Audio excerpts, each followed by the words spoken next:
But there are these things that matter, and they really fucking matter. There's like 4 things that matter, and they really fucking matter. I mean, objectively, I mean, you should care, especially you, if you thought about it for 5 fucking minutes. Welcome to episode 39 of the Out of Voices podcast. We are your hosts, Keem, Esmè, and Ari.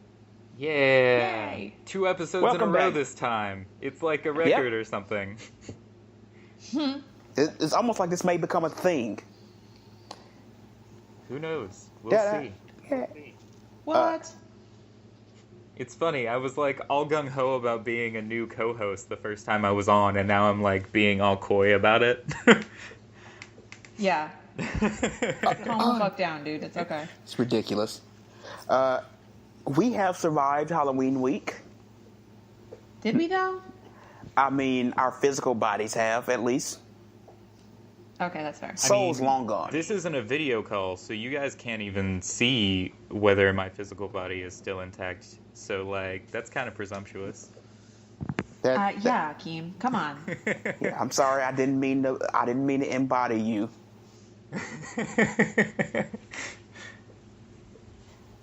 Oh my goodness! But it's been a crazy week.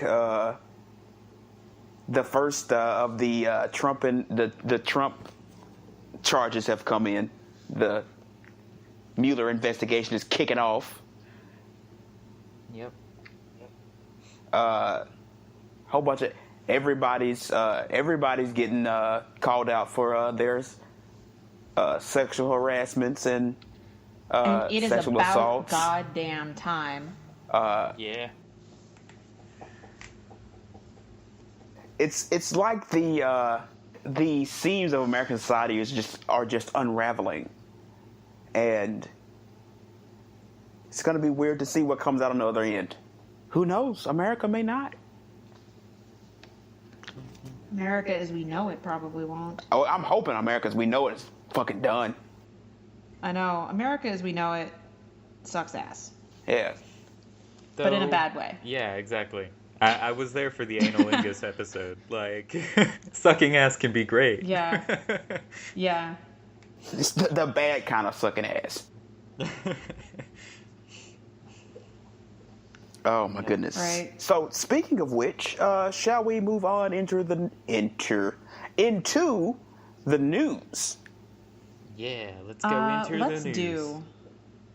So into the news. Esmè, would you like to go first? Because I do not know what your news story is. So my news story is predictably has to do with some of the sexual assault allegations that have come out. Specifically, I wanted to talk about fucking Kevin Spacey. Can we talk about Kevin Spacey? Yeah, because totally. I have a huge problem with Kevin Spacey. I think a lot of people have a huge problem with Kevin Spacey. At this point, Right. definitely. No, here's the thing is I don't have one problem with Kevin Spacey right now. I have multiple problems with Kevin Spacey. Mm-hmm. I have so many problems. And I mean, thankfully, like this allegation came. So for those of you who have been living under a rock, what happened was that the actor Anthony Rapp, who did a lot of stuff when he was younger, I think he's most recently well known for playing Mark in Rent. I don't know what else he's done recently, but in any case, has been an actor for a long time. Came forward, went public with an accusation against Kevin Spacey of sexually assaulting him when he was only 14 years old. And then following that, several other actors and other people who have had professional dealings with Kevin Spacey have come out and either backed up Anthony Rapp's accusation by saying, yeah, that's totally a thing that happened, or came out with their own accusations that were very similar, right? And in the aftermath of that, Kevin Spacey is being written out of House of Cards, which was scheduled House of Cards was scheduled to wrap up soon anyway. I think this was the last season that it had been. Yeah. that it was going to be, but he is being now written out of the remaining episodes of the show that they have not, like, he's out, he's gone. Yeah. From the show, which is I mean, I am satisfied with that. Yeah, like, it might suck for people. It might not be as good of an ending to the show as fans of House of Cards might have been expecting, but it's like fucking exactly what you're supposed to do when somebody in your cast, it turns out, has been sexually assaulting all of these people. Yeah. Like... Yeah, and like some of the accusations that have come out are people who are currently working with Kevin Spacey on House of Cards who have come out and said and accused him of sexual assault or sexual harassment. Yeah. Which, yeah, protect people in their own workplace, right? Yeah. So, but yeah, so that's a thing that's happening. But I also wanted to bring up, about how shitty the way that he dealt with those accusations was. Kevin Spacey, I mean, right? Which these accusations became public, and he put out a statement that said, "I don't remember that happening," which that's the kind of thing that you should probably remember. He said, "I don't remember that happening, but if it did, I'm very sorry. And also, by the way, guys, I'm gay." Yep. Which he has been famously very silent about his orientation for decades, right? Like, people first started spreading the rumors that he was gay in like the 90s, and he has very famously refused to confirm or deny anything on it until he's put in a position of having to defend himself against like sexual assault of a minor. Yeah. And then suddenly it's something that he's okay talking about. Yep. Which, Okay. thanks for that, Kevin Spacey. I'll Yeah, tell you guys like- something. I was just gonna say, I'll tell you guys something interesting. These allegations of sexual assault. First of all, this isn't the first time at all with Kevin Spacey. Yeah, And I believe that. one of the reasons in the 90s that the whole question of his sexuality even started to arise was because of sexual assault allegations. Mm-hmm. Like, someone came out and said they had basically been, I don't remember the whole story, of course, but coerced and stuff into sexual relations with the guy. I mean, so it's not new. Yeah. Sorry, that was my little So, side yeah. piece. So yeah, this is a case of this guy who has been protected by Hollywood for so long against these allegations because he was a huge moneymaker, right? That he was allowed to get away with this, and it was like these allegations didn't go public for a really long time, and a lot of it is because he's extremely powerful and makes everybody a lot of money. But I feel like we're in a place in our culture right now where we're finally able to see past that a little bit and actually do the right thing. Yeah. And people are standing up and demanding that people be held accountable for these accusations, right? Yeah. Instead of sweeping stuff under the rug and just letting it go in the name of making money or not or whatever, we're finally as consumers and as human beings and as citizens of this country finally standing up and saying this is not acceptable, something needs to be done, and demanding that the correct people start doing something about it. Right? So, anyway. And yeah, the timing of his coming out was complete bullshit. Like, he brought back this association he's essentially bringing back this association between, like, sexual violence against minors and homosexuality. Like, exactly, as if that's not something that gay people, especially gay men, have been fighting against for, I don't know, like 60 or 70 or longer years. Yeah, ever since right, there this have been, like, this publicly gay conflation of men. two different things. Yeah. And Yeah. I really think, like, I really think, well, not think, but I'm not sure if the coming out part was intentional. Like, was intentionally supposed to. I think he went, okay, so let me come out, let me address this. Like, let me address this. It's gonna be, like, it's gonna be a thing. Gotta address it. Especially with the atmosphere is going on, gotta come out, gotta say something. And I think he went, okay, so this person that the allegations came from is of the same sex. These rumors have been going on for a while. I'm sure this is going to make it a even more difficult thing. So let me go ahead and address that too. And I don't think, well, obviously that was a bad idea. Like, that was a terrible combination at the time. Like, do not do that. But I think his brain went, let me get out ahead of this thing. Let me try to get out ahead of something and just shut the fuck up. Yeah. Like, yeah, but it's exactly an illustration of the kind of privilege that he's lived with his whole life, though, that he wouldn't immediately make the connection, right?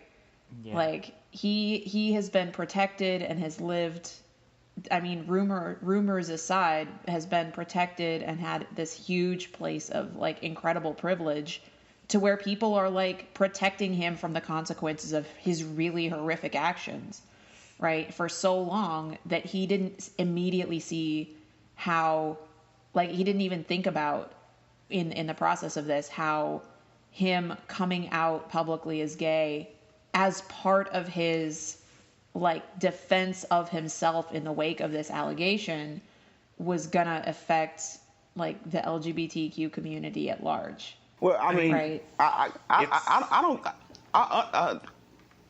With that, I will say when people go into panic mode, especially panic mode and self-defense, they don't really think of anyone outside of themselves. Yeah. So, and it's also possible that since Kevin Spacey is in fact the type of homosexual who is also a child predator, that he could have actually bought into this idea that those are somehow linked things, and so yeah. it could be that he doesn't see this as necessarily damaging as much as just him telling the truth as regards his situation. I'm interested coming off this, and I'm interested in seeing what's about to happen with Corey Feldman. Yeah, what is going on with that? I saw that video, but I almost never watch videos online. So. Corey Feldman has for years, said at least. Basically, it's like he doesn't know now, but when he was a child actor, there was a massive problem with pedophilia.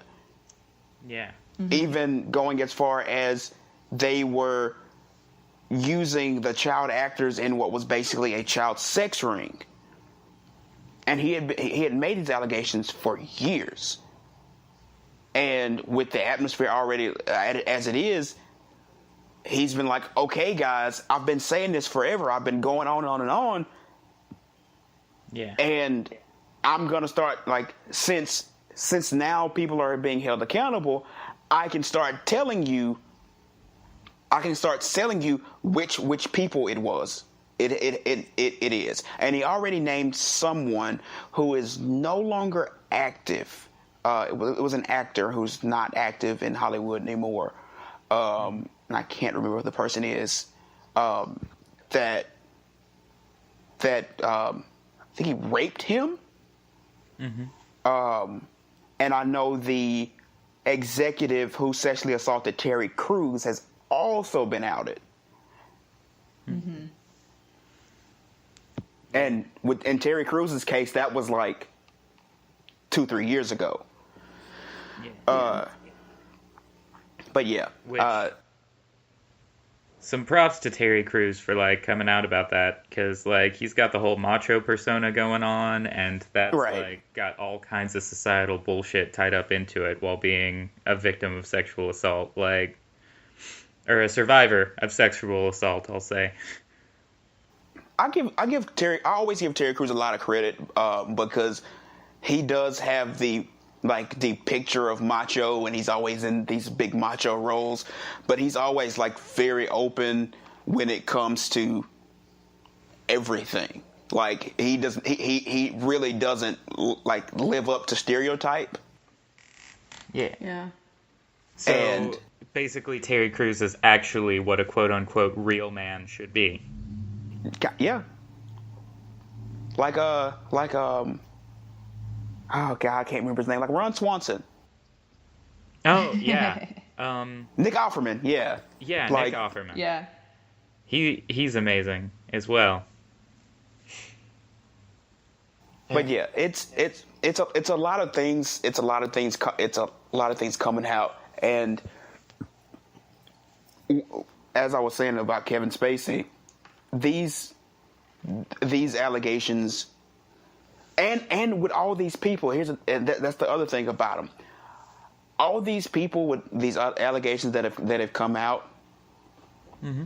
like the big powerful people, these are never. And I think this also makes a world of like difference when it comes to getting evidence and like all that. These allegations are not new.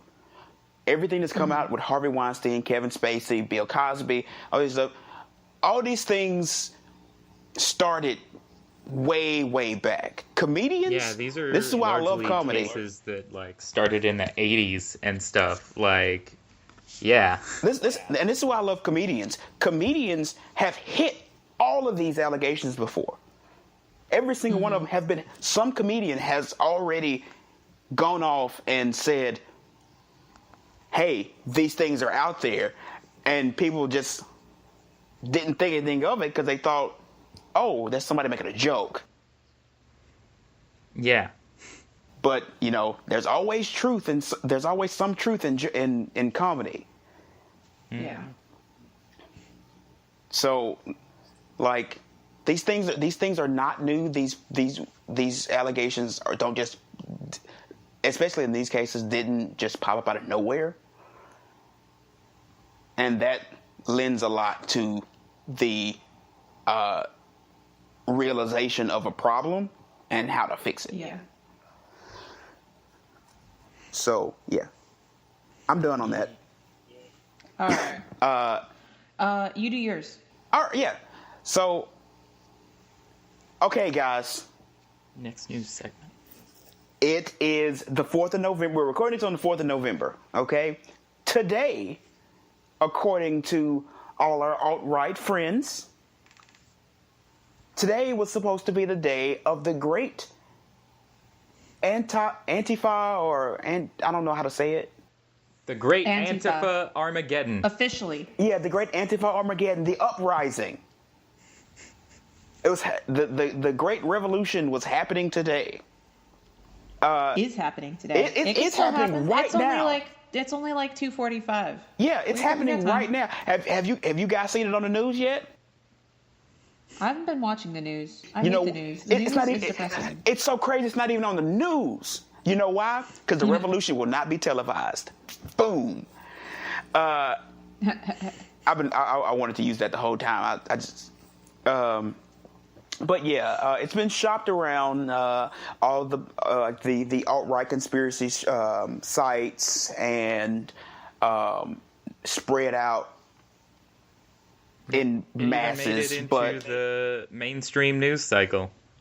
yeah, made it into the mainstream news cycle, where enough people actually thought that something was going to happen. And so I've heard a bunch of, I would look this up, and there's been a bunch of what's going to happen on the 4th of November with this. There was supposed to have been a massive EMP that was supposed to be set off. Yeah. That totally happened. That's supposed to knock Definitely. everybody out. Yeah, knock out all technology. So the good, good American fascists couldn't fight back. The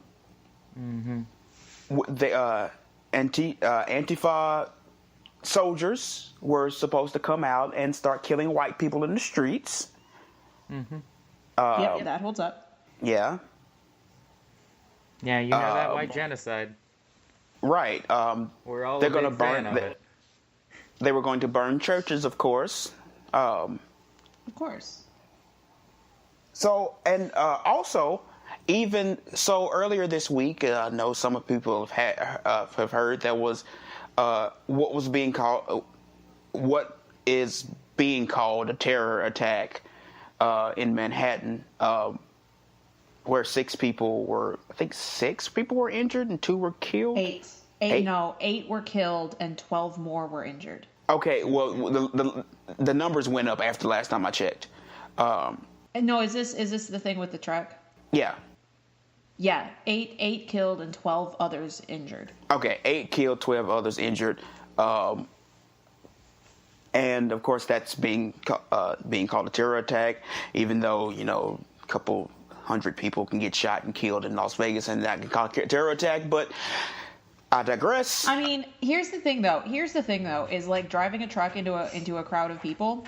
I think that probably qualifies for terrorism, right? For a terror attack. Right? It's definitely a terror attack. But the other one also qualifies. Yeah, that's what I'm saying. Both of those things are terror attacks. Yeah, the deal isn't that the truck attack wasn't terror. The deal is more so that the Las Vegas attack is obviously definitely terror if this truck attack is. So why are we constantly talking about, oh, he liked to golf, he seemed like a normal guy, how could this happen?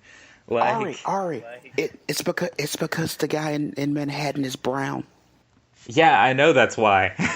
Yeah, don't tell anybody. Do you know what gave me a twisted sense of satisfaction, though? Huh.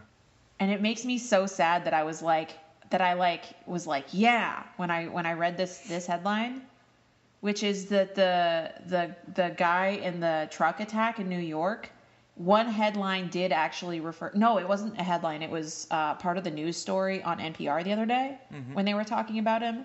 Did refer to him as a lone wolf, and I was like, yeah, they finally called a brown guy a lone wolf. Leave it to NPR. About time. Yeah. I mean, yeah, because they didn't find any, direct ties with ISIS or anything, I don't think. I remember, the news source I saw said that he was, inspired by posts that ISIS had made on the internet or something.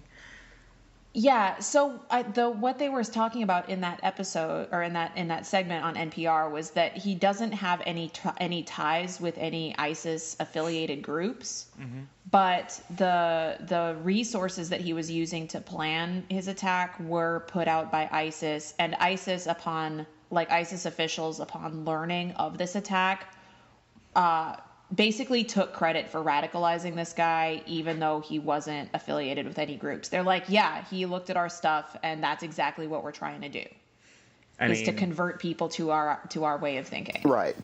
Yeah. So they took credit for him, even though he was technically a lone wolf acting on his own without any direction from any group. Right.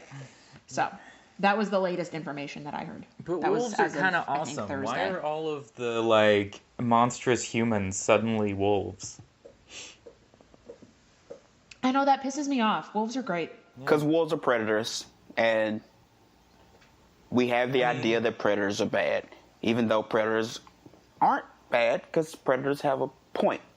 Well, I mean, humans who behave predatorily toward other humans are bad, but... But animal predators aren't bad. Yeah, that's just how they evolved. Basically.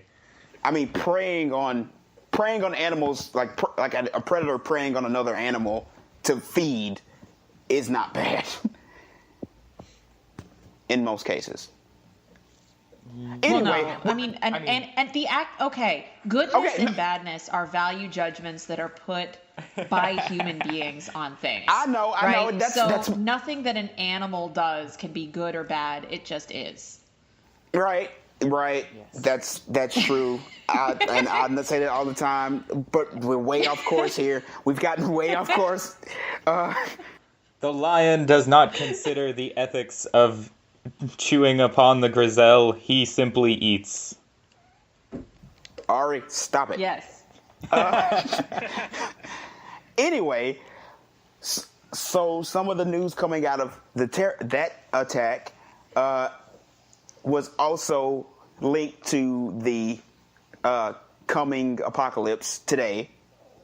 Of course. So it's been I've been enjoying. I've lived through so many apocalypses in the past couple years. So there's always a joy when some new world-destroying or event or societal upheaval is going to happen on a certain day. It's always a joy to me to get there and nothing happens. Even though this one, I wouldn't mind it so much. Going out and killing Nazis. Hey, that's right up my alley. Like, I also think it's hilarious that this push of Antifa being this new American boogeyman. Yep. Yeah. It's hilarious because so the whole thing is to fight fascism. Yes. And they've managed to tie that into being scary because that means kill white people. So it's the implication that white people are all fascists. All fascists. Or at the very least are a subset of the fascists. Like, white Right. people are a target when fascists are a target. Right. Yeah. Which is fucked up. Yeah, That's it's insane. That's fucking insane. Yeah. The light tone of my skin does not make me want to be the only color of skin on the world, and it does not make me want to push down all of the people who are different from me. Fortunately, I did not inherit that curse. And like the media is even like push like the media even is even gotten into the game of like pushing that Antifa is this like mysterious thing that's gonna get you. Like, yeah, like it's this so mysterious leftist syndicate that operates Right. in like the shadows and plans to take out all the white people. Like, it's not any of that. like it's insanity. Oh my God! I've enjoyed I've enjoyed the coverage of this apocalypse, this revolution that's supposed to occur today. Even though, hey, I'm down for the revolution. If the revolution's coming, let me know, hook me up, let me know all the information. I'm gonna show up. So here's the thing, though: is do you know what this actually is coming from? This whole thing about November 4th? It was a right-wing hoax, right? No, it actually is based on an actual Antifa thing that's happening, right? Are we And sure so about there's that? a group. Yes. Huh. Yes. Okay. So there's a group in New York City, an Antifa affiliated group, and now let me look it up. They are I don't not remember what it's Antifa called. affiliated. Not officially. I actually have looked this up. Are they not? No. Okay. So, but they're. Are you sure? I mean, what does it take to be affiliated with Antifa? They're an anti-fascist group, whether or not they're affiliated with the main. Yeah, group but they're- of they're- Antifa. Yeah, there's there no are- actual there are main official- group, though, Yeah. is kind of the thing. Like, Yeah. Antifa But so refers they to are- a set of tactics, or I guess Black Bloc is the tactics, but Antifa is like the sentiment. So... But yeah, so it's a group in New York who has been for Refuse Fascism is the group in New York, based out of New York City, who has been planning and plotting for months to begin they're trying like a protest revolution, right? Like where the point is that beginning today there will be mass protests on the streets every day until Trump and Pence are out of the White House. Right. Oh, yeah.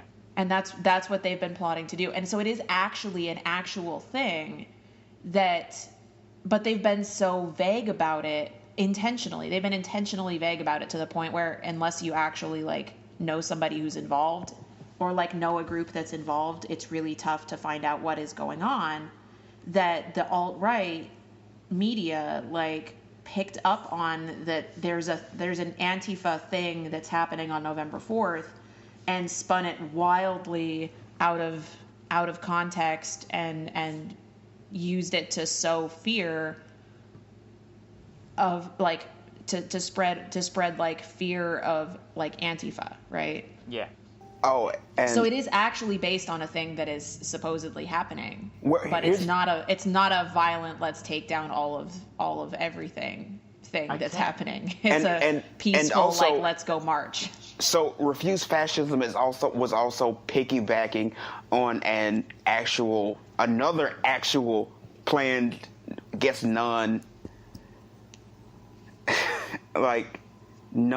anything like centered, like any specific group centered planned protest going on across the country that was already planned for today as well. Like there were anti-Trump protests countrywide planned today. Okay. And they were also piggybacking off that. Then in turn, someone in the alt-right caught hold of that and spun that into. Yeah. So it's just like shells within shells within shells. Mm-hmm. Right. It's a telephone game. So there's not really any way to be certain that it wasn't basically just the right wing trying to like throw stuff out there and be like, hey, let's get people all frothy about possible commies coming in and killing all the white people. Right. Yeah. They were basically they were already looking for a way to galvanize their own people, and when somebody heard about this happening through whatever circle they were in, and it was like, this is our chance, let's spin it. Yeah. Yeah. And fascism relies on keeping its adherents scared of the opposition so that they can control them. Like, that's a whole big staple of how all of that works. Yep.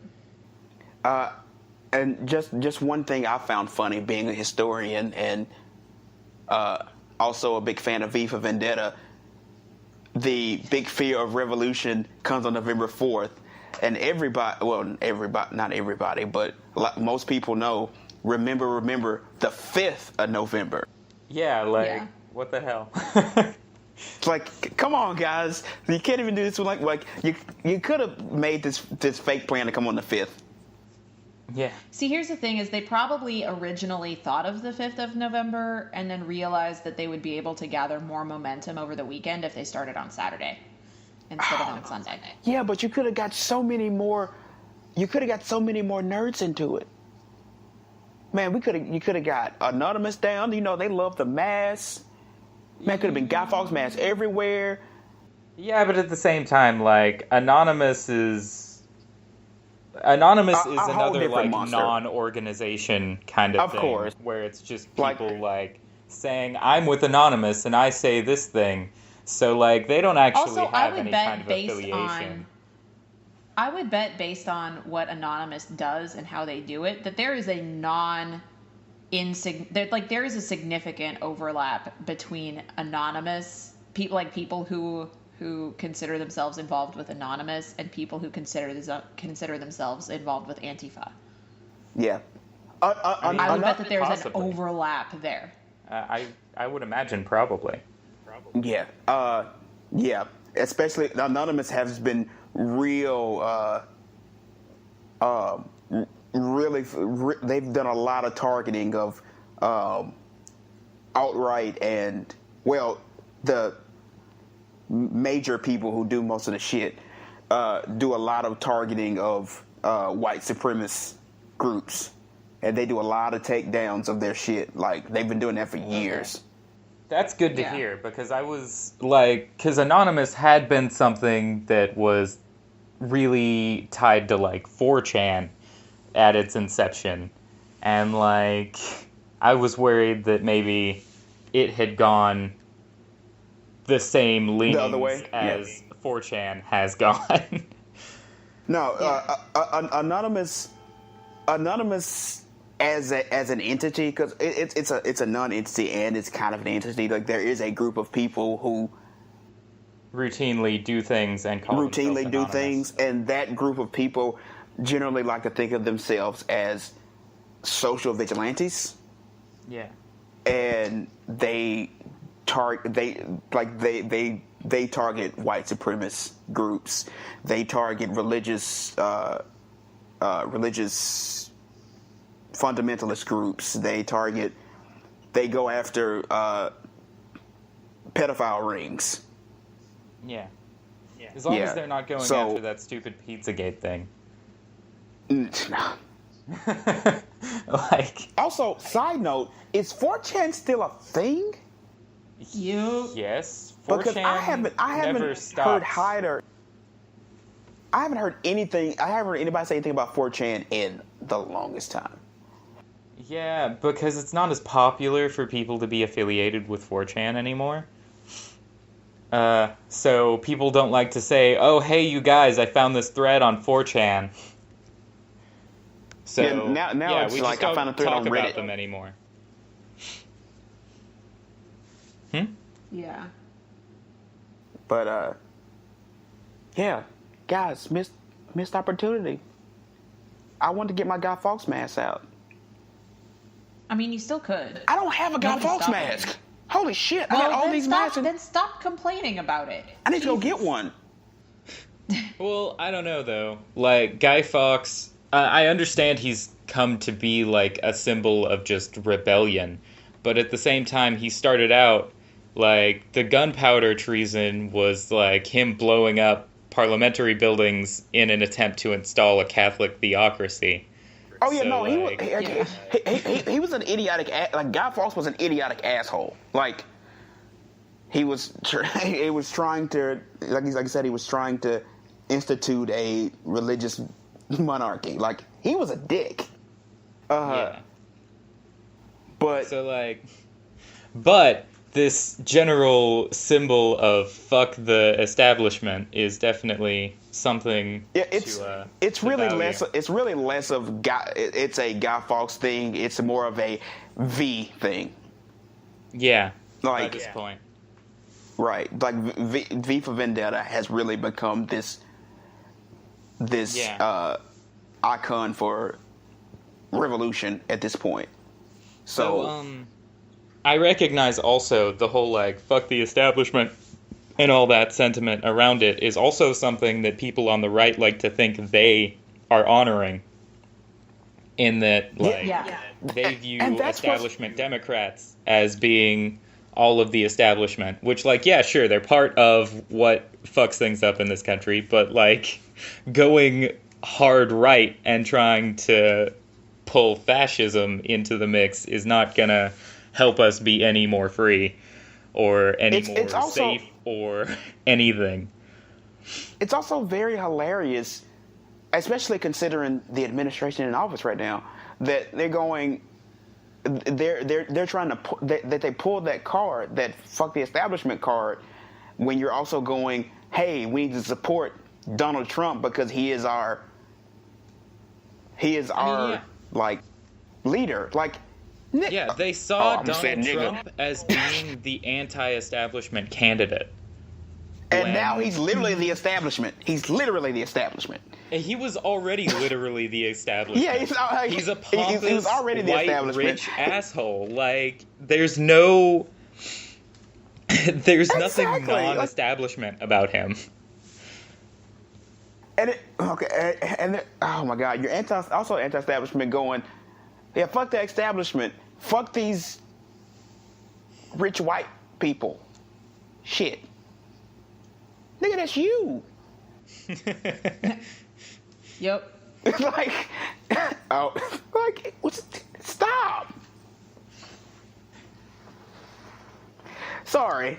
Also, I apologize. I don't apologize for. I take it back. Rewind. I apologize for calling you Nazis niggas, because niggas deserve more respect. Yes. I'm on board with that. I would never call a nigga a Nazi. So I shouldn't Well, that's call just it. rude. Maybe unless he's literally a Nazi. But I don't know. Then it depends on your statement of non-hard R N-word. Yeah, that's also true. Your definition of, like, how you're using it. What kind of person you have in mind that you're referring to. Gotta get some more black people on this show. Yeah, I guess so, since, like, there I go, just, like, stumbling. Let's move into our topic segment, please. Yes. Okay. All right, guys. We will be back after a short musical interlude. Ba-da-pow, to our topic segment.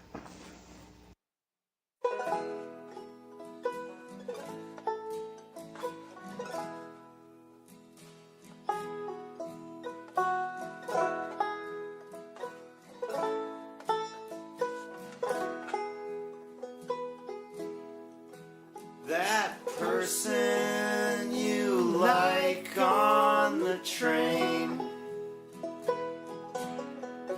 that feeling you'd like to remain,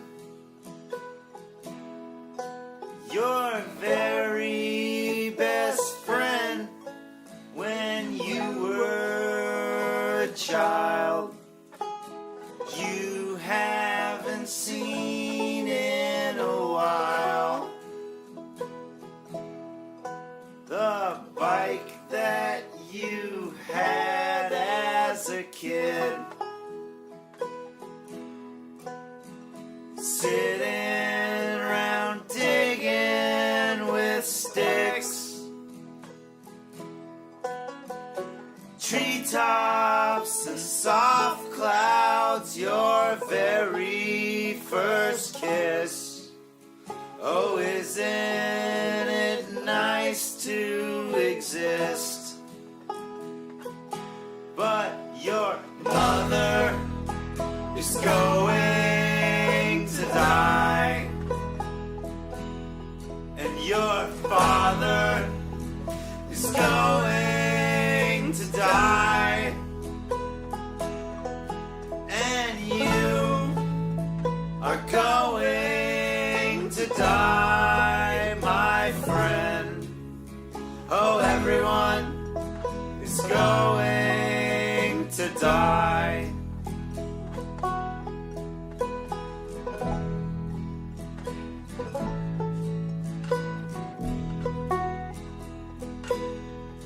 The forest you loved as a child, the flowers, the streams, and the wild have turned into suburbs. Your house is a mall, but even this loss will seem mild, 'cause your mother is going to die, and your father is going to die, and you are going to die, my friend.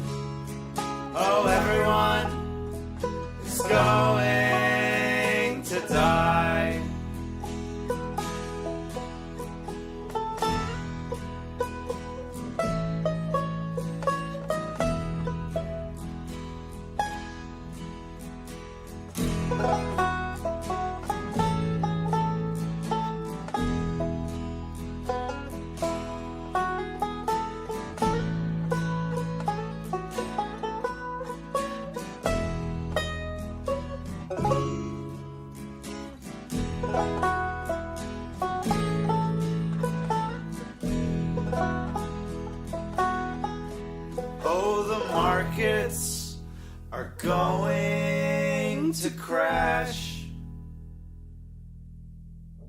Buildings and streets turn to ash. The food will run out and you'll probably cry. And then after that you will die. And your mother is going to die. And your father is going to die. And you are going to die, my friend. Oh, everyone is going.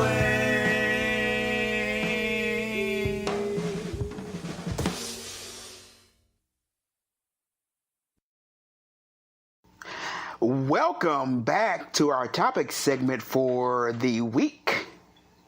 So this week, we're going to talk about something that I know we've all personally been involved with. Some of us are still involved with it currently. Some of us may not be having the greatest time with it. Womp. And it's online dating. Yay! So, in recent years, online dating has kind of become the premier way people have begun to date and even socialize with strangers, with people they don't know. Ooh, stranger people you don't know. Sorry. Yeah. I'm being a weirdo. I'm sorry. No, it's fine. I'm normally the weirdo. We're all Yeah, it's my normally the turn. weirdo. God. It's just true. We're all fucking weird, and that's why we do online dating because we scare people. I scare people online too. That's I true. was gonna say that I don't scare people, except I do. Do you remember when we met? I do remember when we met. That's what made me change my mind. Yeah. But in the social media age, online dating has become the premier way for people to meet, to mingle, all that stuff. Whether it's from the myriad of dating sites like Cupid, which is a favorite amongst this group, Tinder, Grindr, Bumble, Plenty of Fish. Plenty of fish. Match.com, guys. Match. Though Christian I would like Mingle? to go on record and say that my favorite is actually Scruff. Scruff? Scruff. Scruff. It's Grindr, Just like it but it sounds. attracts a slightly older, slightly burlier crowd. And It's Grindr they for have a bears. bio without like a specific limit on it, so you can actually type out an actual description of yourself and your interests on there. Unlike Grindr that gives you like 140 characters, you have to put your description in a tweet, essentially. And then OKC, I don't know. I just haven't really... It hasn't done much for me. Oh, so the way I've been told things. Also, hold on, and before we go into this, also people use other social media like Facebook and Instagram for online dating. Those are also options. I don't even understand how that would work, but okay. Slide in them DMs, yo. Yes. No, that's weird. Don't do that. I've actually prior to getting on online dating sites, there were a few people I've dated in college where, though we kind of saw each other in public, we didn't start talking until one of us messaged the other on Facebook. So, I mean, it's there. Yeah, it really But just from depends what- on the people involved Yeah. and whether or not they're capable of respectfully, quote-unquote, sliding into the DMs. Also, I also think it's an age thing. People who try to date people through Facebook or Instagram tend to come from around a sample group of ages, like in teenage years to like 23.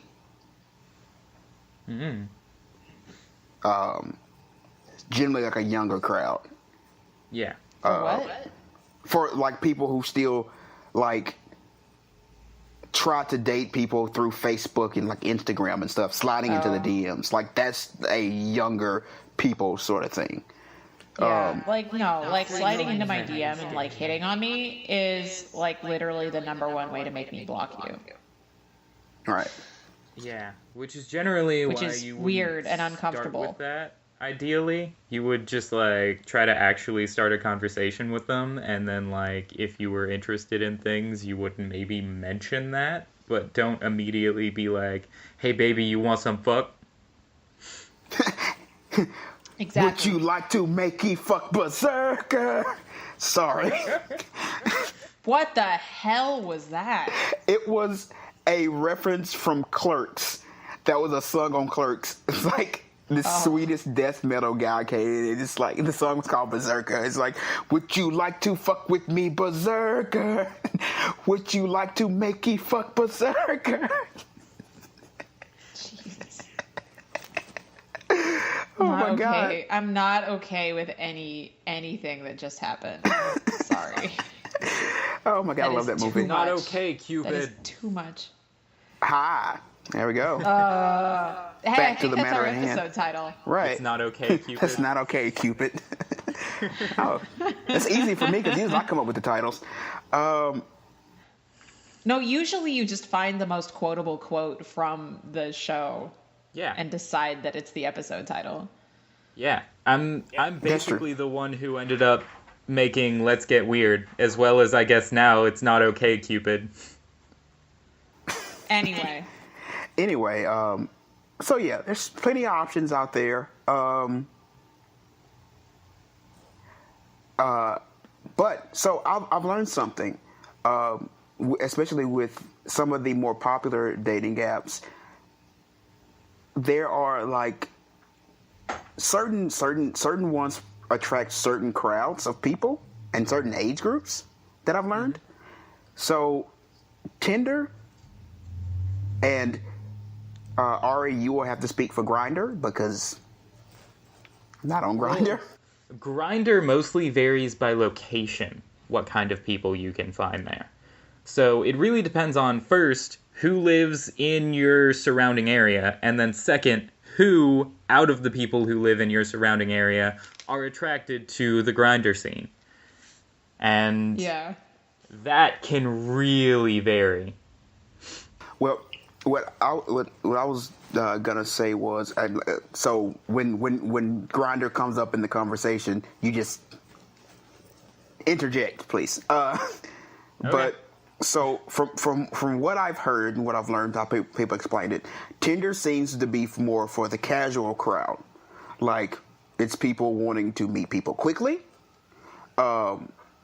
Generally not wanting to have something long term. Just people who are casually dating or trying to make you fuck.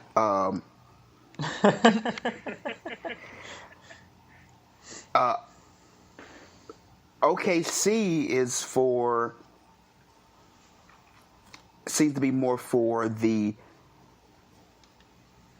I'm trying to form something of a relationship crowd, and whether that relationship be one that's of like romantic or sexual varieties or friendship. Like OKC seems to be more relationship driven. That holds up. And that also sort of like goes along with the medium that you interact with people. Right? Which is that OKC has an option for like the quick yes or no. But also, it's really, really easy, even from that, to like look at somebody's entire profile. There's not really like a tell me a blurb about yourself.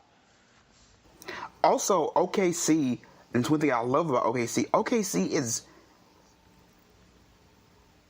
with the detail. OKC is very detailed. Yeah. Gives you so many options for personal identity. That's why I use it. That's why I haven't gone to anything else. And like relationship composition. Yes. Like OKC is really the only like we are poly friendly dating app. Yeah, there's one more thing that I want to see on OKC. So recently they gave it the option, right? Like for people who are non-monogamous and dating, you can link your profile to a partner's profile to show that like, yes, like I am non-monogamous with this person and they know about it and this is completely out in the open, right? Yeah. So there's like a little box that you can fill in for that. That's good. But that takes a lot of the guesswork far- out of trying to date non-monogamous folks. Yeah, but as far as I know, you can only link one person. That's kind of shit. Yeah. So like the next step that they need to take is to allow you to link several profiles in that box, right? Because like I have 3 people that I'm involved with who are all on OKC who, hypothetically speaking, I'd like to be able to say, yes, I'm involved with these people and this is completely open and we're all on the up and up about this. But I'm not actually dating at the moment, so that's a thing. Right. and honestly, I'm sure OKC will probably fix that. They've been very accommodating when it comes to this. Like OKC is real quick to fix. That's why was one of the many reasons I've stuck with it for so long. But yeah, so OKC is generally more relationship driven. Plenty of fish is like the discount OKC, but somehow you have to pay more for it. Yeah, which is dumb. Like, honestly, Plenty of Fish is kind of a shit show. Bumble is another popular one. It's like Tinder, but with Tinder, when you match with someone, it's like either one of you can make the move. On Bumble, only the women get to make the first move. Which, okay, let's talk about that because Yeah. that's dumb, but okay. But again, that goes back to why I stick with OKC because it's super like normal. They've completely normalized like alternate, like non-binary gender identities, right? Like to the point where don't they have something like 20 odd different possibilities that you can select for gender identity? Mm-hmm. It's a whole thing. It's a whole thing because gender, it's a thing. Yeah, gender and queer theory. Definitely not Yay! topics we have ever touched on this show before. No, Never. never.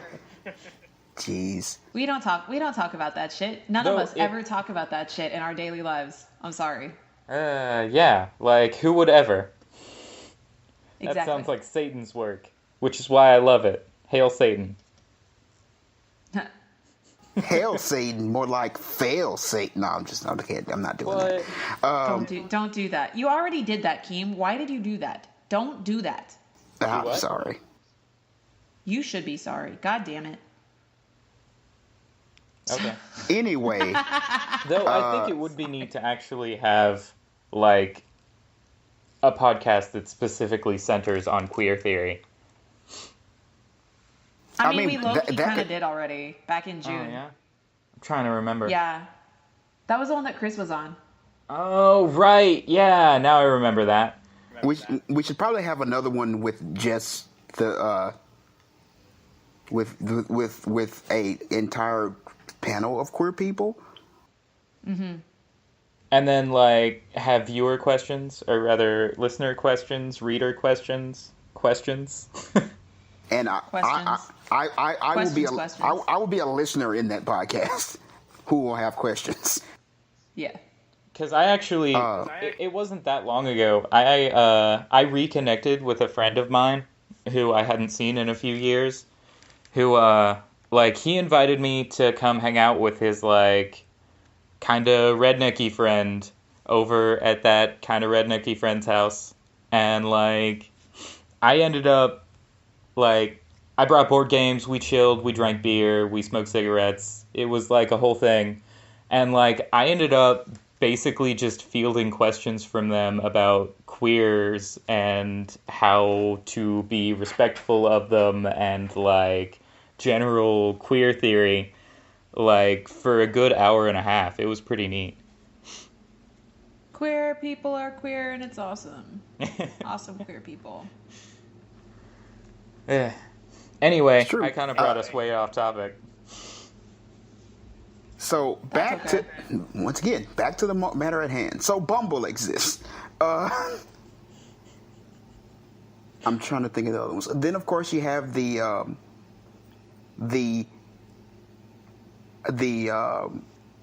run of specifically centered. I'm looking for a long term, like I want to get married, have kids, or I want to be together forever sites, like your Match, your Christian Mingle, Black People Meet, Farmers Only. That's one. Geek to Geek. Just so many. I honestly tend to avoid those at almost any cost. Because those, surprisingly, those get really weird. Oh, yeah? Yeah. Yeah, like super, super not okay. Especially with Christian Mingle. I wouldn't be Well, surprised. yeah. Hello. I really wonder if I would be able to make a Christian Mingle account as a gay man and, like, look You for... can. Oh, I can? Ah. Yeah. Well, that's, like, one thing they've done right. The thing about those, like, those specific, like Match.com, Christian Mingle, Farmers Only, what they end up becoming are fetishism sites. Like it becomes less of these people are here to meet people like them, more these people are here because they have fetishized this lifestyle to the point where it's not about meeting someone like you, it's about someone being able to put on a persona that gets you off. Yeah. That Oh, sucks. you're a Mormon? Tell me more about that magic underwear while I just sit. Also, guys, there's a Christian Mingle movie out there. It's on Netflix. Yeah, it's ridiculous. I haven't watched Go- it, but I've seen a lot about it. I've never had a movie give me physical pain before. I watched that movie drinking, thinking my friends and I thinking we were going to make fun of it. It's going to be funny. It's going to be ridiculous. I was so angry, and we were so pissed off and taken aback by this horrid film with actual legitimate actors in it, Yeah. like people you have seen in things and recognize. So I do actually have a group of people that I sometimes have the option to like meet up with and have bad movie nights. Are you saying then that like this particular film would not be a good suggestion for them? If you guys are dedicated to bad movies and you want to see something that's bad, like bad, and you're okay with being infuriated to the point where you want to punch the people in, like, on the screen, then yes, definitely a watch. All right. But if you don't think you can handle that, don't watch it. All right. Sometime when I have a Monday that I know I'll be free, I might tell them about that and just like suggest, hey, why don't we watch Christian Mingle the movie?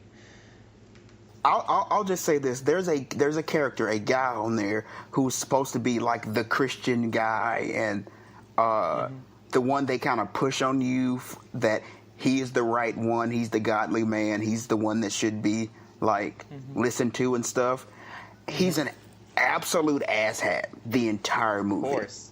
Like Wonderful. he is a giant shitbag, and the movie's pushing on you is like, this guy is the right one. Like he is the shit, and he's doing the right things. And I'm just like, I want to find whoever directed this movie. Corbin Burnson, by the way. Really? Yes. Written and directed by Corbin Burnson.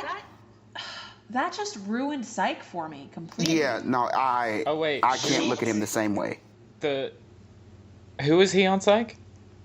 The father. Dad. Oh, fuck. Yeah, I thought that was... Yep, fuck, shit. Shit. Yeah, Psych was fun, but I never really got super into it anyway, so I guess whatever. I love Psych. I've seen every episode. I lied. Even the shit with Corbin Burnson doesn't ruin Psych for me. You know why, though? Why? Dule Hill? Dule Hill. Yep. Because I have been in love with Dule Hill for a very long time. Yep. A very long time. So. Anyway, yeah, Christian. It made me want to punch Corbin Burnson in and around his face. I mean, he do almost have that kind of face. So yeah. So listeners, go see the Christian Mingle movie, and suffer as I have suffered. If you don't want to torture yourself, I want you to feel my pain. Sorry, I'm lashing out. Anyway, Come on, Keem. You know that kind of thing has to be negotiated first. just channel that anger instead into this rally that we're pretending isn't actually happening, so that you can kill more white people. Yeah. Yes. Kill Whitey. Yeah. Anyway, so yeah, so the deal with those like specific sites, they do become like fetish places. That's a bummer. Yeah. I don't. And then you have some of the random ones. Then you have, I was like, then you have some of the like random ones that aren't really worth mentioning, like Badoo and all that stuff. And I don't even know what that is. yeah, Badoo's a weird one, and also kind of Kik.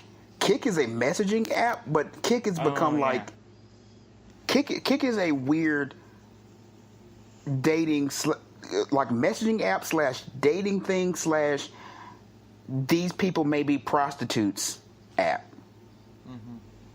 Like if you want to find a prostitute, you probably go on Kik. Like that's a legit thing. If you're looking to have random sex or find a prostitute, like literally find a prostitute. That's not even. I'm not shaming anything. If that's what you're into, go on Kik. Because that's where you find that. But yeah, there's a whole myriad of things out there, and with various degrees of successes that we've had. Yeah, I had a friend who used a like sugar daddy and sugar baby focused dating site for a little bit there. Really? Yeah. I've heard of those, but how? If you don't mind asking, how did it work out? Well, I'm not really at liberty to discuss the details of all of that. Because it's, number one, not really my business, and number two, right. Not everything that happened was totally legal, so... Okay, never mind then. As expected, no. But yeah, we've all had various degrees of success and not. Currently, my record is, after finding two very special, amazing, awesome, incredible people on OK Cupid, and then moving away from them and trying to date Thanks again. for that.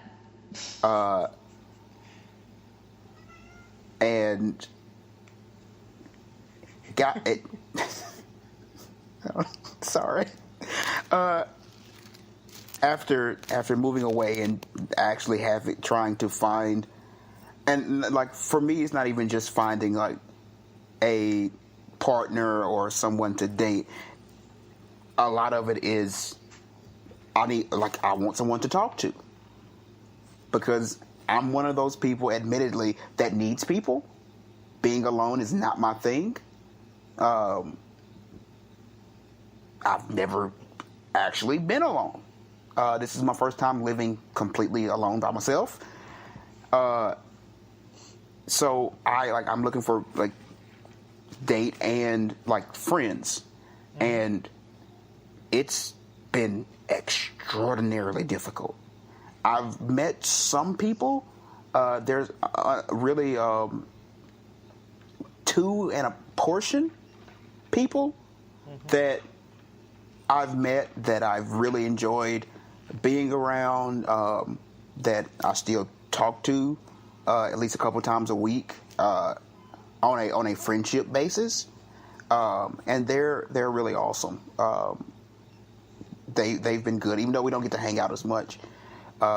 They've been good people, and that's been positive. On the other hand, I've had a lot of not positive, from just people kind of being rude. I had someone tell me literally yesterday, that I hung out with, that we were like, hey, we're gonna be friends, we want to hang out because it was cool hanging out together. I was told that being friends with me was had no point. Being friends wasn't going anywhere, and that was really confusing, because I don't know where friendship goes besides friendship. I do not know. I don't know if this of course may go to a communication error somewhere, because I don't know if this person was expecting something else, and then that expectation was not communicated. But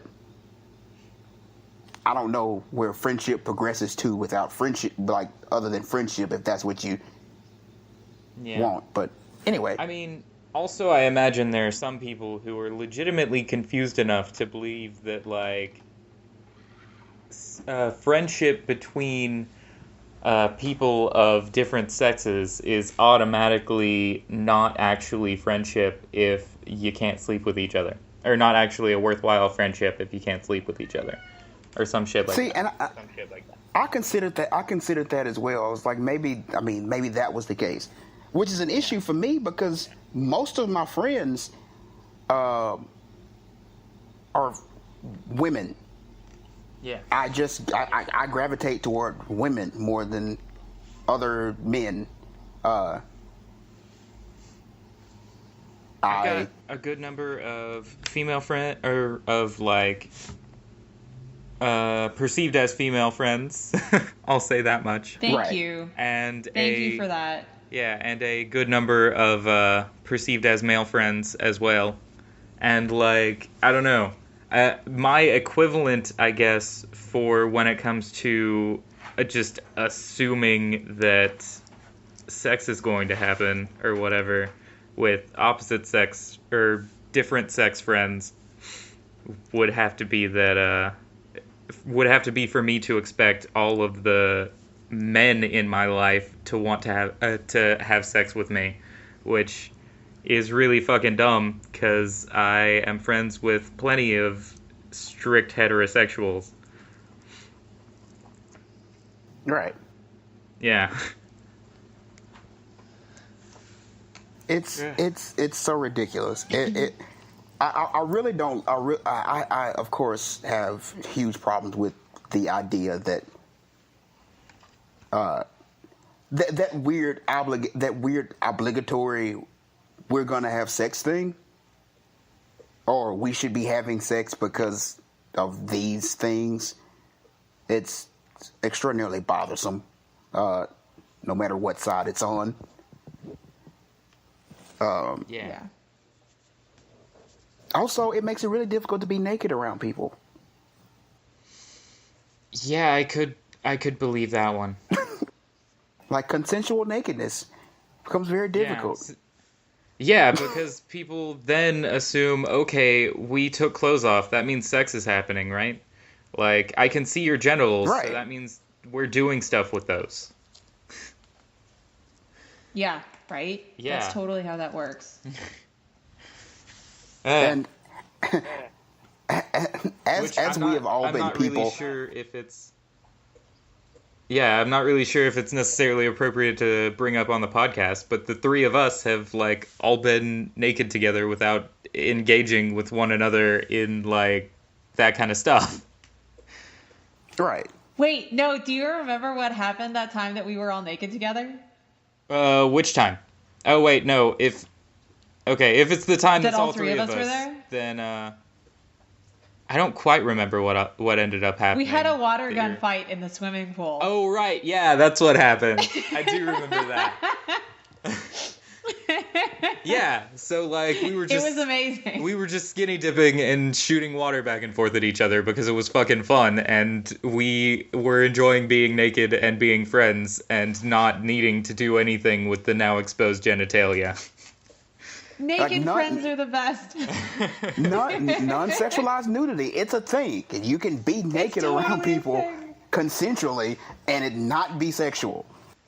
Oh my god, it was so much fun. It was really fun. But like water gun fights in a pool are already really fun. Throw in nudity and it's just like that little bit extra if you enjoy nudity. Yeah, it was super fun. Good lord. Yeah. But yeah. But so like these have been my current experiences on in the online dating realm, which kind of brings me to one thing I want to talk about, or something that's been coming up a lot recently, is the act of ghosting. Mm-hmm. And for people who don't know what ghosting is, that's when you start talking to someone and they just disappear without warning. They stop texting, they stop communicating, really with no warning. I don't want to say warning, but no, like, like they don't tell you they're gone, which is kind of, for me personally. And okay, full disclosure, in the past, I have done that to people. I have just, and most times I've done it in the past, it's not because I've wanted to stop talking to them. It's because I get distracted very easy. And I forget. You can ask Ari that. Oh, yeah, like... Because we communicate often. Very infrequent with texting back and forth. Right. Like, I forget. Esmè contacts me every day. So, like, she manages to not have to deal with that mostly every day. Yeah, I do forget sometimes as well. But yeah, I just forget. Like, I've many times in the past that I've ghosted someone, it's because I've forgotten.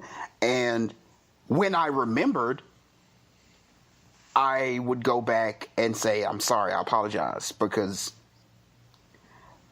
personally, if someone is not interested or doesn't want to talk to me anymore, I would like to know, because one, I feel like it's polite. Just, and it can be hard saying that to someone. I get it. Like, you don't want to let people down.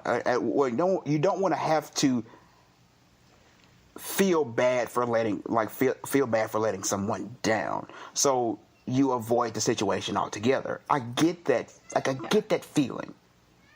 I understand that. it's just, it feels impolite for me to not communicate my intentions with someone. And the second thing is, and I've actually read an article about how ghosting is it's actually having an effect on like mental health, because it has an effect on someone's self-esteem. It can make them feel worthless. Like they don't even get the customary, hey, I'm not interested. They're so their time, their interaction with you means so with them, or with the person they're talking to, or that ghosted them. Their interaction meant so little that person wouldn't even give them the time to say, hey, I'm not interested. And for someone like me, and like I said, I've been ghosted a whole bunch in these past couple months or whatever, and it has sucked. Admittedly, my self-esteem isn't great. I can be a cocky bastard from time to time, but 80% of the time, my self-esteem isn't that great. And Esmè can back this up. Mm-hmm. And someone ghosting me does not do well for that self-esteem. I've had to snap myself back into I am a valuable person mode many times. Yeah. Including yesterday. Yeah. So Ari and I were talking about this a little while ago. We've talked about it a couple of times. And so we have a different perspective on it. So Ari is within the gay dating community specifically, and I am perceived as female and did present as female for a very long time in my online dating. And so I get the argument, and I totally do understand like that ghosting can be kind of rude. But also, so I go out of my, like, I don't ghost people, right? Unless, like you said, sometimes I forget.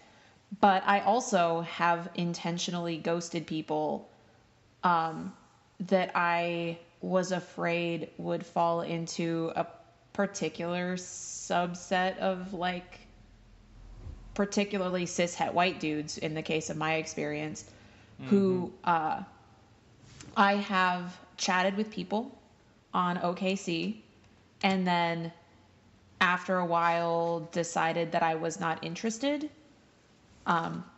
for whatever reason, right? Like I didn't think that we would be compatible. I was busy and didn't feel like I had the time, whatever. And I said, hey, so it's been fun talking to you, but I'm actually not interested in taking this any further. I think we should stop talking. And then had them proceed to spam me sometimes multiple times a day with messages convincing me that I should give them another chance, advancing to them calling me a stuck-up bitch, or like all of these things, right? Like, so it's not just a matter sometimes of just like having the courtesy to say, sorry, I'm not interested. But especially like in my experience as somebody who's perceived as female dating cishet dudes, that like saying, sorry, I'm not interested can sometimes come along with opening yourself up to a fear of that kind of like hostility. Yeah. And if you've been at the receiving end of that a whole bunch of times, you don't know if this random guy that you're talking to on the internet is going to be is a sensitive guy who would handle that perfectly fine and is going to be thrown into a tailspin by you ghosting them, or if it's a guy who is going to like turn into a hostile asshole when you tell him that you're not interested. You don't know.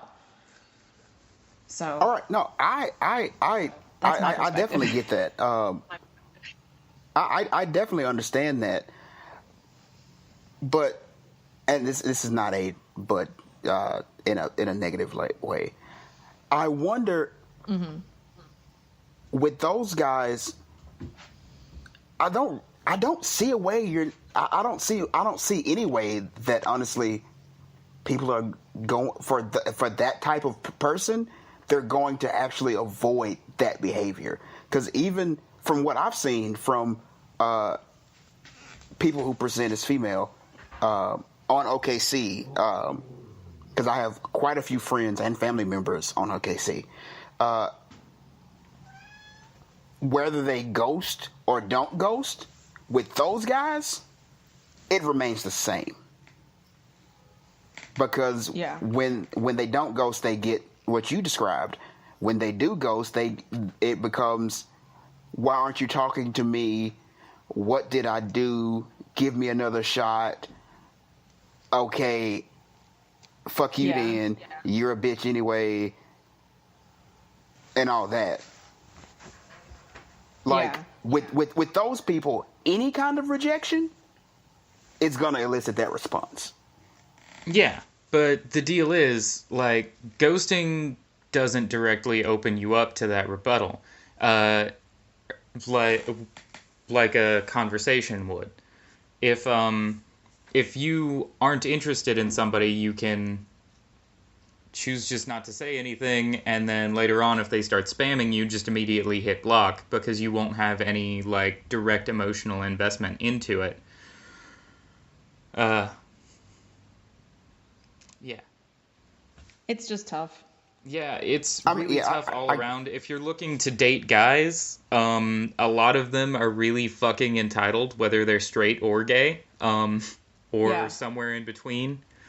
Like, cishet white dudes, they got a lot of shit that they need to unpack in some healthy ways, but it's not happening because they're just getting, like, told that they're the best and told that they deserve everything. And if a woman doesn't like you, well, she just didn't see the right aspects of you, and she just needs to give you a second chance, and she's a stuck-up bitch if she doesn't see that, and blah, blah, blah.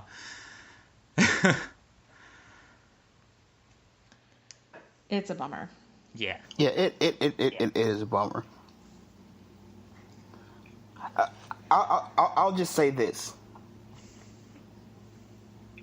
If you feel like you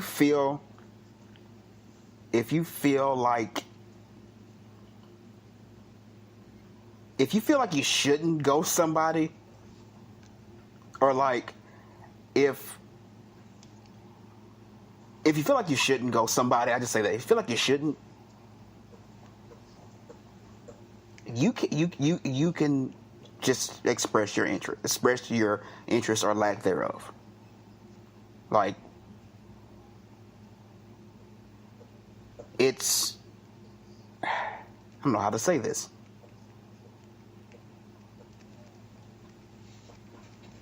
Like, do what you feel comfortable with, but don't purposefully be rude. Yeah. Just because you don't want to talk to somebody anymore. Yeah. Like, if it's a comfortability thing, do what you feel comfortable with. But more importantly, to any, like, people out there listening who may or may not be cishet white dudes, like, handle rejection gracefully, please. Like, fuck all of this business of... Yeah, like, if somebody's not interested, then they're not fucking interested, and you're not going to convince them otherwise through, like, a string of sudden and disturbing messages that vacillate between you begging them to take you back and, like, telling them how terrible they are for not doing so. Like, you're not going to convince someone that you deserve that second chance by calling them names and messaging them hey every 10 minutes or some shit. Like, just accept the rejection basically, and negging move is on. not a thing. Don't think negging is a thing. Don't think being cheating to someone is going to get you somewhere. That people try to do, but not frequently a thing that really works. See, Yeah. here's the thing, though, is that negging is a thing. Full disclosure, guys, negging is a thing that totally worked on me when I was like 14 and 15. So I guess if you have the emotional maturity of a young teenager, right, negging might be a thing that works. Which, I mean, let's be real, like kind of like our entire like women's media system is sort of low-key set up to keep women in that same mindset, right? Which is that everything is tragic and you're constantly in competition with every other woman that exists in the world and everything about you is not good enough. Right? Yep. Right, those like are the lots and messages. lots of our women's media, quote unquote, right, is set up to keep women feeling that they're not good enough with the express purpose of selling them things. But that also sometimes has the added effect of opening them up to be seeking the approval of the people, like having to prove their worth, which is why negging is a thing, right? It operates under the same principles as like predatory advertising, which is a great way to run your dating life, I suppose, right? Where you make a person feel not good enough so that you can then offer them the solution to that. Right. But Yeah. And obviously, this person that you're putting down is going to immediately think that your genitals somewhere in or around their body is going to fix them. That makes a lot of sense. It's a dick fix. right, no. It's to prove your worth, right? Like Yeah. So the way that this works basically is okay, we're gonna go really heteronormative for a second, right? Which is Okay. because this is a super heteronormative practice. Yeah. Which is like, so a man goes, yeah, I guess you're good looking or whatever, right? Mm-hmm. Or I mean, right, so like offers up this really backhanded thing to where then, and it's not even like a sex thing necessarily, right? Like one of the things that they do is like, yeah, you're really pretty, except like you're really pretty if you weren't 5 pounds overweight, to which this woman who is so conditioned to having to prove herself responds, oh, if all I need to be perfect is to lose 5 pounds for you, I can do that, right? Like that's totally, and like it's a thing, and like this is preying on women with a very specific like combination of like self-esteem issues and like this drive to prove themselves, which some women still have, but most of the people that I know have kind of grown out of that a little bit to where we don't give a fuck anymore. Yeah. Though at the same But this time, is like a characteristic that's specifically like to young women, right? Like this is looking for, these are guys that are looking for like the 18 to 25 set of people who have self-esteem issues that have not dealt with that. But sorry, I interrupted you. Look, No, yeah, I was just saying that those like those sets of like insecurities and feeling the need to prove oneself, that's like exactly what society tries to instill in women frequently. Right, because that's how you sell women things, is you make them feel like they have to buy a solution to a problem. Yeah. And that like their face is somehow a problem. Hell, they instilled it in me. I mean, I got It's hit rough. pretty hard by it for a while there too. Possibly still. It's rough. Yeah. It actually reminded me there was this one person I was seeing at this time, and I say seeing very loosely. That Why? Did you have your eyes closed the whole time you were with them? kinda. Metaphorically. But Sorry. this person did the negging thing like immediately. Like the very first interaction was, I guess you're attractive. Oh. I'm just like, what? I looked at her like, I don't know how to respond to that. Do you want to leave? And being the stupid person that I was, continued to see this person, though casually, because the person's personality was a bit like, if someone threw up into a garbage bin. Like, translate that over into a person's personality. That's what that person was. Ouch. And this is one of my few instances where I ghosted somebody for real, and I really, because I was just like, this person is a like awful person. I cannot stand their personality. They are mean. Mm-hmm. And though I kept seeing this person, but to try to honestly to serve my self-esteem, it was not, and I was just like, fuck it, I'm done. Mm-hmm. I'm done. Yeah, that's a bummer. Although, like, the I guess you're attractive thing is words that might literally come out of my mouth about somebody at some point, but it's not because I'm trying to neg that person. It's just because, like, physical appearance is not what I find attractive initially. Right. Yeah. Right? Like, I'm not really drawn to people who are physically attractive so much as I'm drawn to people who have really attractive energy, which sounds really like new agey, but that's sort of what it is. You right? hippie. Like the me finding somebody attractive has only a tiny bit to do with what they actually look like and has more to do with who they are. And honestly, I'm very much the same way. Even though people somehow don't think so. People seem to think I'm physically minded, which is not true. It's never been true. Like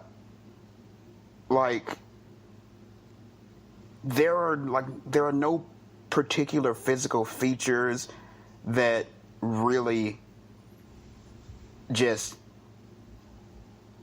ding for me. It's all about the air someone puts out around them, the aura, if you will. Yeah. Though I mean, for me, it's a little physical. Which is totally valid. Yeah, I mean, like I do honestly, have certain select physical types, but I have a lot of them. and yeah, and honestly, especially if you're going to have a romantic relationship with someone, physical attraction is something that should not be looked over, because that can make that relationship very, very difficult if you're attracted to their personality but physically repulsed by them. Like, yeah. I mean, not even that's not necessarily. something you but want. like this is. But you know what I'm saying. You know I'm getting but at. this is all like Ari. very, very complex. This is, I mean, in my experience at least, this is like a complex amalgamation, like little weird, like combination of characteristics to where like ideally a partner, like, I mean, yes, physical attraction is important, but I don't think that I have ever actually been like physically attracted to somebody to the point where I wanted to have sex with them without that personality component, right? Like super gorgeous people, that's great. You're fine. Like, you're a good looking person. That doesn't mean that I want to have sex with you if you are a scumbag, right? Yeah. And it's not even like in a self-hating, like, like, oh, I'm like attracted to you and I'm only not having sex with you because you're a scumbag. It's like I'm literally not attracted to you if you're an awful person. Yeah. Or even like there has to be that extra level of chemistry, right? In order for that attraction to be there. If you know. Anyway. Side note on the physical attraction thing, I would like to say that after seeing Thor Ragnarok and all the Black Panther trailers, I would probably have sex with about 80% of the cast of both those movies, male and female, and I'm not gay. Like, those are some beautiful people. Yes. Oh God, Kate Blanchett and Tessa Thompson. I mean, you And also Chris don't have to Hemsworth be and Idris gay Elba. to I have sex know. with men. Nor I even, know. like, necessarily identify as generally being attracted to men. But what do you have to be to have sex with gods? No.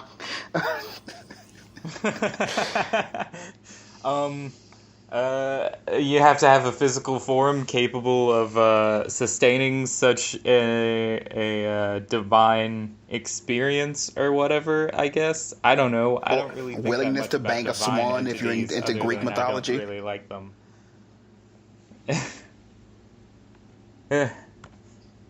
Anyway, sorry. Oh, it's all good. Like, that was kind of me who did that aside. But yeah, online dating is, it's a thing. I take it back. It's the thing when it comes to dating now. Yeah. And I wonder what the future is going to be like. Going on.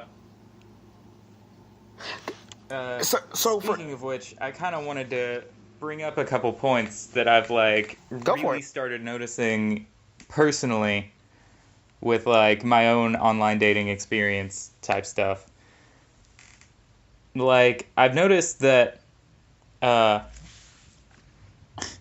lot of guys don't really think about the consent around nudes. They don't really think about the consent around sending sexually explicit messages either. They don't... Yes. Yeah. They don't bother really asking if any of this is okay, and they'll just start with a picture of their dick or a picture or a message that's basically just erotica. But see, this goes back to something that we talked about way back towards the reboot, which is what is sex, right? Because the current message in the mainstream that has been for a really long time is that there's only a very limited range of things that count as sex, and so you don't have to get consent for things that aren't sex. I'm really confused. And I guess it once again comes with technology and the social media age. But as messed up as it sounds, when I was growing up, the idea given to cis straight males was that no woman wants to see your genitals.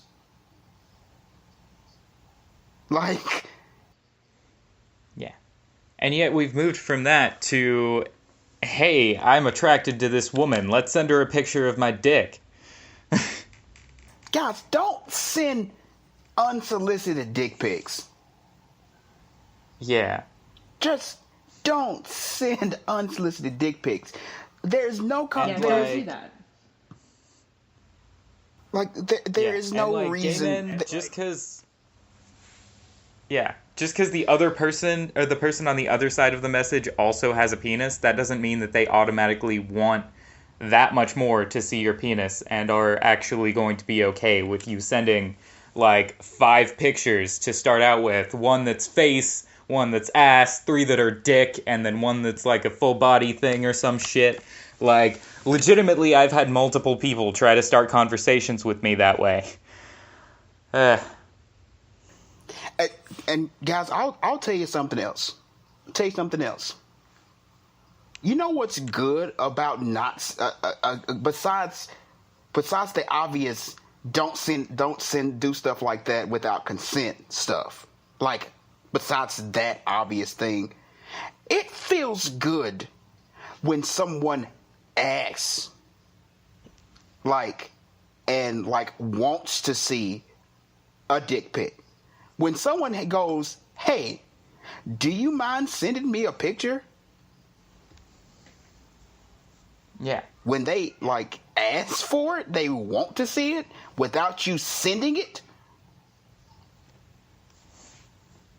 As a straight male, it feels good because that means, hey, this person probably interested. Yeah. Though also, isn't it weird though that it doesn't work the other way, right? Yeah. Like, if a guy that I'm talking to suddenly says, "Hey, send me a picture of your tits," I'm just like, no. Yeah. I That is also kind not of what end I up wanna do. having that kind of response to people just being like, "Hey, send me pics of your dick," or like, "You got more pics? You got any pics without clothes on? Da da da." Like, yeah. Yeah. It's also in the way it's asked. Yeah. Mm-hmm. You don't go, And- "Hey, show me them tatas," because but when someone's when you're talking, and here's the other thing: if you have progressed, not just, "Hey, I'm going to jump into doing this," if you have progressed into discussions of intimacy, and that comes up, that makes a difference. Yeah. Yeah. Don't They're just be also- like, "Hey," yeah, go for it. Yeah. Sorry. Okay, I mean, there are also just, ways to word it where even if you aren't necessarily, already sex-minded in the conversation... Well, even if you aren't necessarily already planning to have sex with one another, there are ways to word it that actually gives them, agency and a good sense of, I'm trying to be respectful here, kind of stuff, while simultaneously asking to see pictures like that, where, you can just say, would you be open to exchanging, nudes, or would you be open to exchanging any explicit photos? You can actually ask them OMG, if that's what? something that Asking you're for consent interested is a in. thing? Yeah. Jesus. What? Instead of just being like, "Hey, I want to see your dick," you can be like, "Hey, would you be open to us sharing pictures of our genitals?" Show some class. Yeah. It's simple. Show some class. Show some class before you ask to show that ass. No, I reject that one. Sorry. Nope. No, I do not consent to that joke. I don't consent to that joke. But yeah, no unsolicited dick pics, guys. Yeah, if you want to, if you really have that burning desire to show somebody your dick, Then you should first go to a off, doctor. You should probably go get that checked out. But second off, before you send that picture, take 2 seconds and send them a text message that says, "Hey, my dick looks really great today. You want to see?" Or something, right? Yeah. Ask them if they want to see your dick. Yeah. Don't just send it. I've Because this started- is actually a consent issue, because this is actually sexual activity, right? This is phone sex. Phone sex counts as sex. Whatever. Ask them before you just engage them in that. Yeah. I've actually started, I recognize tons of people on, Grindr and Scruff and all of those kinds of, hookup-oriented apps will open up with, dick pics, or just be like, hey, this conversation's going well, I'm gonna drop a dick pic in here. And Yeah, like, that's not how it works. yeah, Drop no. that dick. Like- No, sorry. So Give me, like, a I've lead up or taken up something, just Jesus. like saying, hey, I didn't consent to that dick pic. And a number of people respond relatively well to that. They're like, oh, sorry. Or like, yeah. There was one guy that I actually... And see, that's... Sorry, go. Yeah, there was one guy that I actually had been exchanging nudes with every now and then, who, like, after a while, it just got to a point where he would send me pictures of his dick just in the middle of the day. And, like, some of the time, I would be in class. Like, I couldn't be viewing sexually explicit material at that time. And so I started being like, dude, you have to at least warn me. And then he would be like, yeah, okay. And then a week later, I'd be getting dick pics from him in the middle of the day again. I'd be like, okay, this is an issue. This is really disrespectful. I'm asking you to at least ask me if I'm good to receive these photos first. And you're being like, okay, no. And who has the time to take all these dick pics? Is he just going like, oh, I need to snap my dick right now. My dick is looking real nice. Let me go click every 2 seconds. Calm down, Captain Dick Pic. Yeah, right? Jesus. Yeah. I have another Have guy some who, like... have some dick discretion. Jesus. Yeah. I have another guy who, like, I've exchanged nudes with, and his way of doing it is much more consenty. Like, he will actually... He sends me selfies relatively frequently.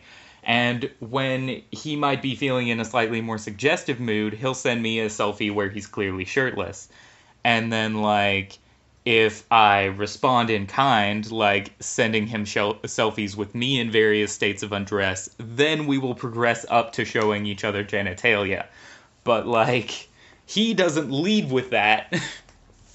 He actually gives me the chance. Because that's not cool. Yeah, he actually gives me the chance to let him know, yeah, I'm cool with what's going on here. Let's do this.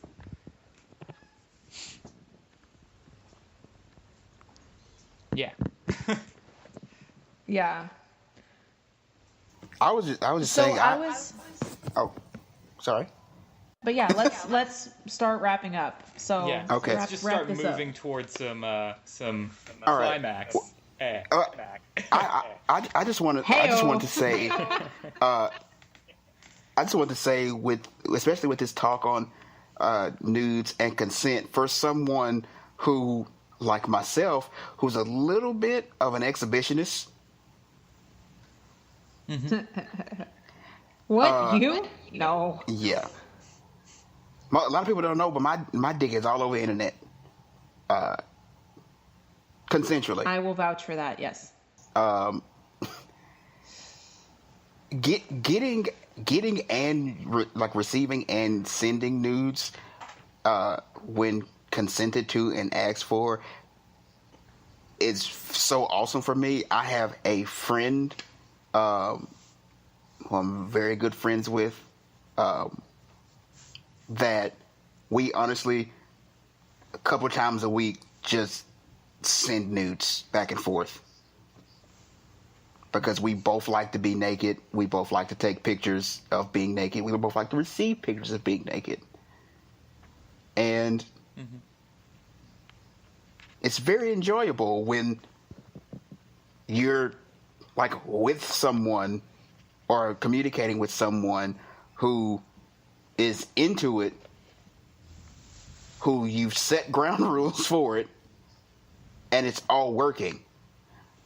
And Yeah. going back to a lot of the stuff we've talked about with people's self-esteems and stuff, it can be good for your self-esteem. Yeah. Yeah. It's really great to, like, know people enjoy looking at your naked body. Right. And it's like, it's better for your self-esteem when that person has said, hey, I want to see it. Not, here it is, enjoy. Yeah. Ugh. Yeah. So, if anybody wants a dick pic... No, just playing. I mean, also, if... going back a bit, if you really do feel the need to, like, take a bunch of nudes and have people see them, there are various forums you could go to for explicitly that. Yes. Yeah. See, So some of us... If your excuse is you just really want to show someone your dick, like, go somewhere where that's already set up as an acceptable thing to do. Yeah, there's a place for that. Yeah. I was just gonna say some of your exhibitionists with self-esteem issues. I'm not speaking. Okay, I'm speaking directly out of experience. Some of us don't. Another thing about don't send unsolicited or whatever. Some of us don't like to have their bodies criticized because they have body issues because they used to be fat. So.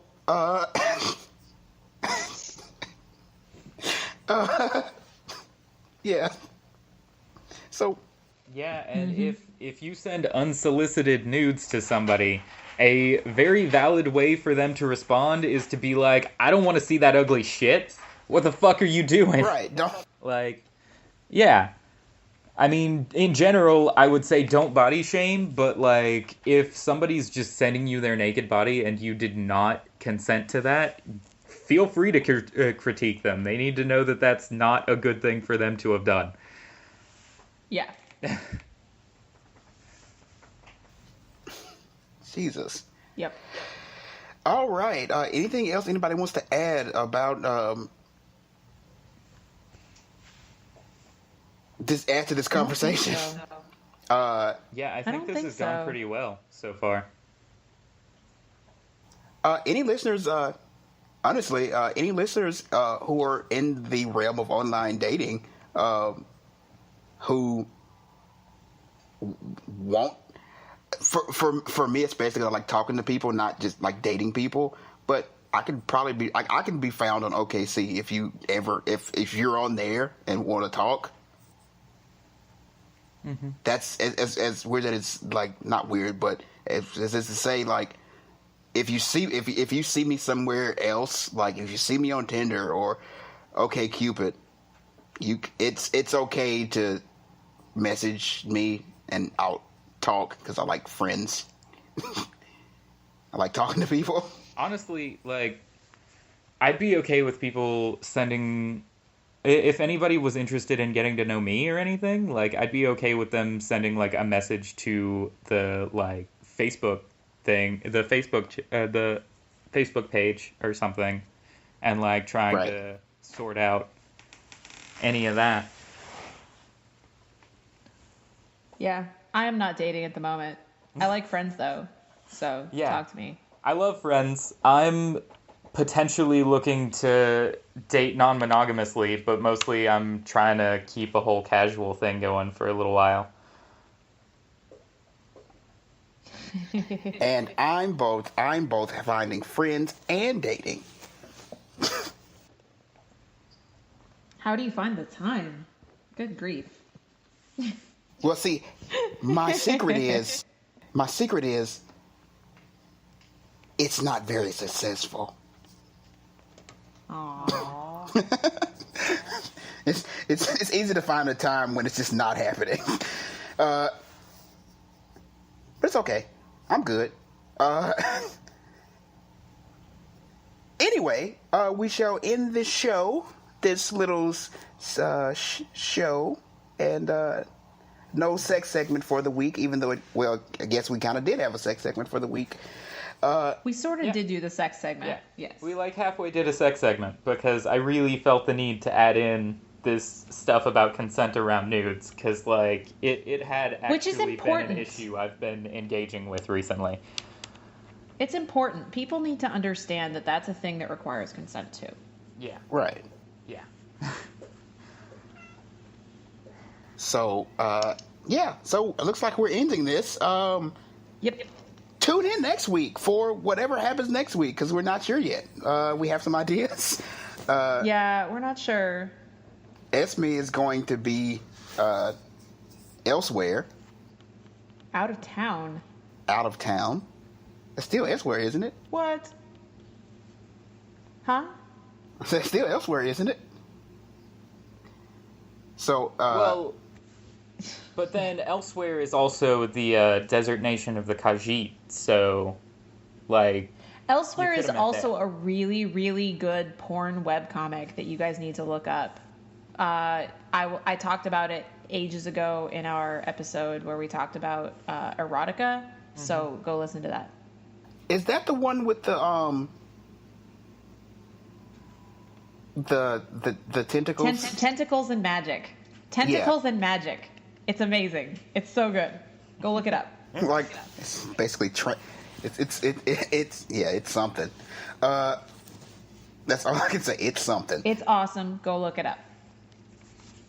Have you read it, Keem? Yeah, you know I have, because you showed it to me, and then I was like, I have weird feelings about this. That's true. I did show it to you, didn't I? I have not looked into it yet. You said it was on Slipshine, though, right? Yeah, but they also post up on Tumblr. Oh, okay. Then I could look into that. I Yeah. don't really have the money to start in with a Slipshine, subscription. Yeah. Yeah, no, they have it on Slipshine, but they also have posted on Tumblr. Okay. I'll send you the link. I'll Oh, send you cool. the link. That'll be fun reading. It's super good. That particular Super good. webcomic Very is queer. that particular webcomic is very it's oftentimes very moist. Okay. Yes. So there's a lot of juices flowing. Yeah, a Yes. lot of juices. Okay. That's not necessarily my thing, but it's also not explicitly not my thing. Okay. It's good. I like it. Anyway, we are going to end this show before we get deep into the realms of online webcomic erotica. Yeah, because you Aw. guys did that before. Yes, that's true. We did. Yeah. I mean, we did that before. It can be gone down many times over. But Yes. we're going to end this.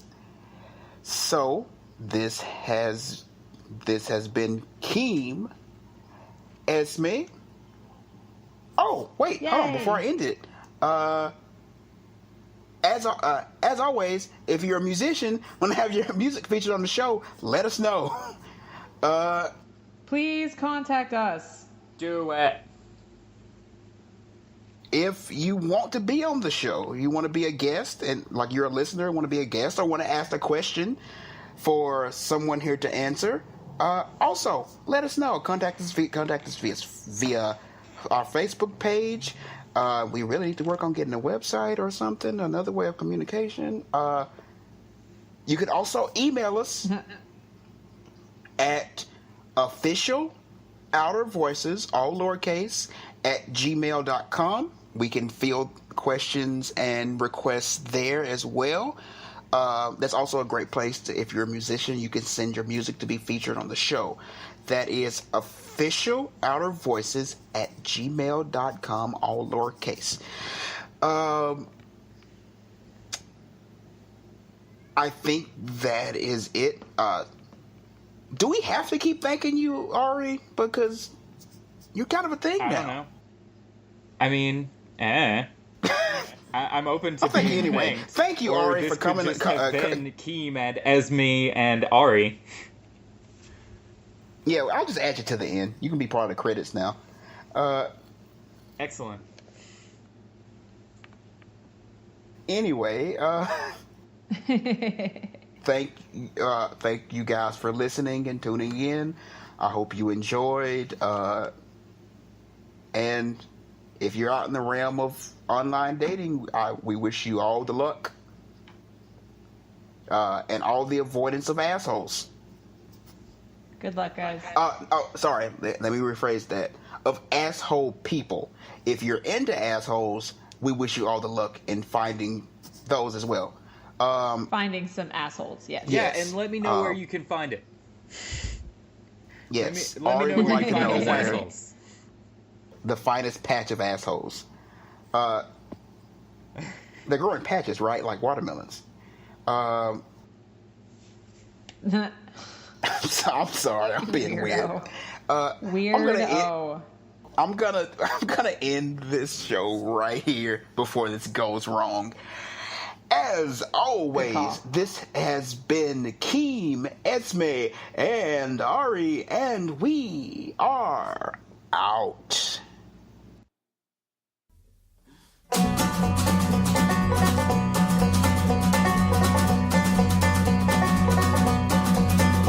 But there are these things that matter, and they really fucking matter. There's like 4 things that matter, and they really fucking matter. I mean, objectively, I mean, you should care, especially you, if you thought about it for 5 fucking minutes.